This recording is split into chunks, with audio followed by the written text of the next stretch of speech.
कांग्रेस का कोई भी कैंडिडेट चुनाव में उतरने के लिए तैयार ही नहीं हो रहा है। उससे झूठी पार्टी कोई हिंदुस्तान के जो कोने में नहीं होगी, कोई लड़ने के लिए तैयार नहीं है। डॉक्टर हर्षवर्धन जी सांसद रहे हैं, केंद्र में मंत्री भी रहे हैं। इस बार भाजपा ने उनका टिकट काट दिया है। लेकिन आम आदमी पार्टी वाले तो बिल्कुल ये कह रहे हैं कि हमने क्या करना जब हमारा कैंडिडेट ही नहीं है। इसने एक मुखौटा जो पहना रखा था कि मैं कट्टर ईमानदार हूँ, इससे ज्यादा भ्रष्ट तो पूरी दुनिया में कोई नहीं होगा। की बात 400 पार। नमस्कार, आप देख रहे हैं एक्शन इंडिया टीवी और मैं हूं आपके साथ शिवानी मोरवाल। लोकसभा चुनावों का बिगुल बज चुका है और भाजपा ने भी अपने प्रत्याशियों की घोषणा कर दी है। जी हां, और लोकसभा चुनावों पर चर्चा करने के लिए इस वक्त मेरे साथ नवीन त्यागी जी मौजूद हैं। इनसे बात करेंगे। नवीन जी, लोकसभा चुनावों की घोषणा हुए लगभग टाइम हो चुका है और भाजपा ने भी प्रत्याशियों को उतार दिया है। लगभग 1 महीना हो चुका है। अब क्या माहौल लग रहा है आपको? माहौल तो आपको इसी चीज़ से जो दिखाई दे रहा होगा कि भाई कांग्रेस का कोई भी कैंडिडेट चुनाव में उतरने के लिए तैयार ही नहीं हो रहा है। अभी तक 1 महीना हमारे भारतीय जनता पार्टी के कैंडिडेट को मैदान में आए हुए हो गया है, लेकिन अभी तक ये सीट जो कांग्रेस के जो आपस का गठबंधन है आम आदमी पार्टी का और कांग्रेस का, उसमें ये कांग्रेस के जो खाते में ये सीट गई है। तो अभी तक 1 महीना हो गया, कोई उनका प्रत्याशी मैदान में उतरने के लिए जो तैयार ही नहीं है। तो इसी से एक माहौल बनता है, एक मैसेज बनता है। आम पब्लिक जो ये सोचती है कि भाई जब ये मोदी जी के कैंडिडेट के सामने कोई जो कैंडिडेट आने के लिए ही तैयार नहीं हो रहा, तो आगे वो चुनाव क्या लड़ेगा? ये उनका डर है। फिर साफ साफ ये डर है। और ये जो मोदी जी की जो लोकप्रियता है, ये उसका जो सबूत है कि भाई उनके सामने कोई भी ये नहीं जो सोच रहा कि भाई हार का ठप्पा लगने के लिए मैं क्यों जो ये चुनाव लड़ूं। कांग्रेस और आम आदमी पार्टी मिलकर दिल्ली में गठबंधन से चुनाव लड़ रही है। हालांकि अभी तक कांग्रेस ने अपने प्रत्याशियों को नहीं उतारा चांदनी चौक लोकसभा सीट से। गठबंधन जो चुनाव लड़ रही है, इसका असर चांदनी चौक लोकसभा सीट पर कितना देखने को मिलेगा? ऐसा है, पिछली बार भी हमारे जो डॉक्टर हर्षवर्धन जी हमारे कैंडिडेट थे, उन्हें जो है 57% जो है वोट मिले थे। इन दोनों को मिला के जो है 43% जो है वोट मिले थे, कांग्रेस और आम आदमी पार्टी। और इस बार तो मोदी जी की लहर है। और दूसरी जो ये चुनाव का समीकरण होता है 1+1 नहीं होता। यहाँ पर इस क्षेत्र में आप देख रहे हो, क्योंकि कांग्रेस की एक जो गठबंधन में ये सीट गई है, आम आदमी पार्टी के जो कार्यकर्ता हैं वे बिल्कुल मायूस हैं, कोई भी काम करने के लिए जो तैयार नहीं है, क्योंकि उनकी अपनी तैयारी थी कि वे हमारा कैंडिडेट आएगा। लेकिन अब वो बिल्कुल एकदम जो शांत होके बैठे हैं।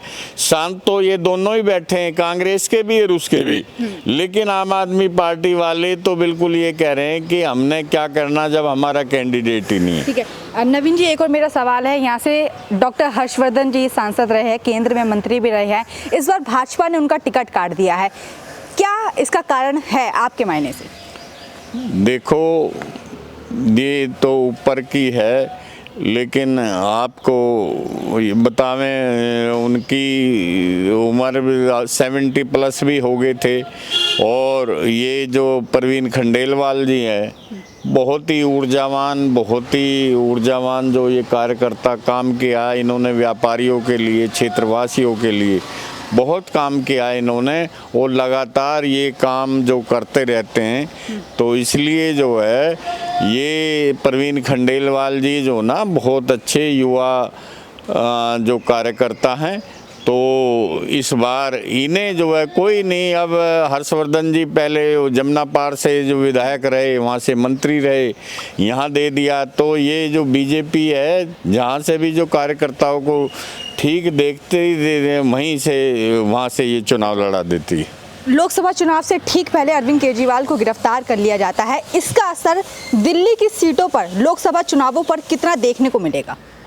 ये जो इसने एक मुखौटा जो पहना रखा था कि मैं कट्टर ईमानदार हूँ, ये जो दिल्ली की जनता है, जो सही पढ़े लिखे, जो समझदार और जो ये 70% आबादी पढ़ी लिखी समझदार और वो है ना, उन सबको पता चल गया कि भाई ये तो जो ना महाभ्रष्ट आदमी है, मतलब इससे ज़्यादा भ्रष्ट तो पूरी दुनिया में कोई नहीं होगा।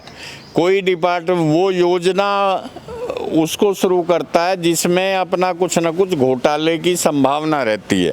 अब जैसे इसने बुजुर्गों की पेंशन बंद कर दी, विधवा की पेंशन बंद कर दी, विकलांग की पेंशन बंद कर दी। वो जो क्यों बंद कर दी, उसमें कुछ इसे हासिल नहीं हो रहा था, सब कुछ खाते में जाना है, उसमें सब उनके अकाउंट में जाना है, तो वहाँ क्या मिलना है। लेकिन इसने वहाँ पर वो योजना करनी है कि जहाँ पर चाहे इसमें ये मोहल्ला क्लिनिक हो, चाहे टेस्ट हो, जहाँ इसने हेरा फेरी होगी वो ही काम करेगा। ये भी कहा जाता है कि जो चांदनी चौक लोकसभा सीट है वो सबसे डिफिकल्ट, सबसे मुश्किल सीट मानी जाती है 7 में से। पर जब से ईडी ने उनको गिरफ्तार करा है और जो जुग्गी तबका है उनका भी सहानुभूति केजरीवाल जी के साथ रहती है, तो बताया जा रहा है कि जो इस बार चुनाव होने वाला है बहुत ही मुश्किल होने वाला है और चांदनी चौक लोकसभा से भी बहुत मुश्किल होने वाला है। सर्वे किसने कराया? सर्वे आम आदमी पार्टी ने कराया ना। आम आदमी पार्टी ये कह देगी कि हमने सर्वे कराया और हम उसमें जो ना बहुत ज़्यादा पिछड़ रहे हैं, तो ये तो एक मामूली सी बात है। अब झुग्गी झोपड़ी वाले भी समझदार हो रहे हैं, उन्हें भी पता चला है हमारे भारतीय जनता पार्टी की वहाँ भी पूरी पैठ है, तो अब वहाँ भी उन सबको पता है कि पूरा ये जो चुनाव एक तरफा चुनाव होना है। इस बार 60% से ज़्यादा वोट भारतीय जनता पार्टी को जो मिलने वाले हैं और बिल्कुल एक तरफा चुनाव होना है। प्रवीण खंडेलवाल को चांदनी चौक लोकसभा से प्रत्याशी बनाया गया है, क्या लोग उनको स्वीकार करेंगे, एक व्यापारी नेता को? स्वीकार तो जो कर चुके, क्योंकि टिकट अभी नहीं हुआ, 1 महीने से वो लगातार क्षेत्र में घूम रहे हैं, तो लोग बागों ने तो स्वीकार क्या, उन्हें सांसद मान लिया। वो उन्हें उसी तरीके से काम बता रहे हैं कि भाई जिस तरह से एक सांसद को काम बताते हैं, तो एक स्वीकारने वाली बात नहीं, उन्हें सांसद मान लिया लोग बागों ने। 1 महीने से लगातार जो है वो ये काम कर रहे हैं। और मैंने पहले भी कहा कि दूसरा तो वो कैंडिडेट भी उन्होंने नहीं जो है अभी तक घोषित वो कर पाए, कोई लड़ने के लिए तैयार नहीं है। तो इसी से आपको पता चलता है कि भाई सीट उनके जो सर्वे हैं ये हैं, उससे झूठी पार्टी कोई हिंदुस्तान के जो कोने में नहीं होगी। तो इस बार 400 के पार, 400 पार, अब की बार 400 पार। इस वक्त मेरे साथ नवीन त्यागी जी मौजूद है, जिनसे हमने लोकसभा चुनावों पर बात करी। उनका भी ये कहना है कि इस बार मोदी सरकार 400 के पार, क्योंकि अभी तक चांदनी चौक लोकसभा से प्रत्याशी कांग्रेस ने नहीं उतारा है, जिसके कारण अब ये बताया जा रहा है कि कांग्रेस पार्टी अब डर चुकी है। ऐसी तमाम नेताओं के पास हम आपको लेकर चलेंगे और लोकसभा चुनावों पर चर्चा करेंगे। ऐसी तमाम बड़ी खबरों के लिए जुड़े हमारे साथ, देखते रहिए एक्शन इंडिया टीवी।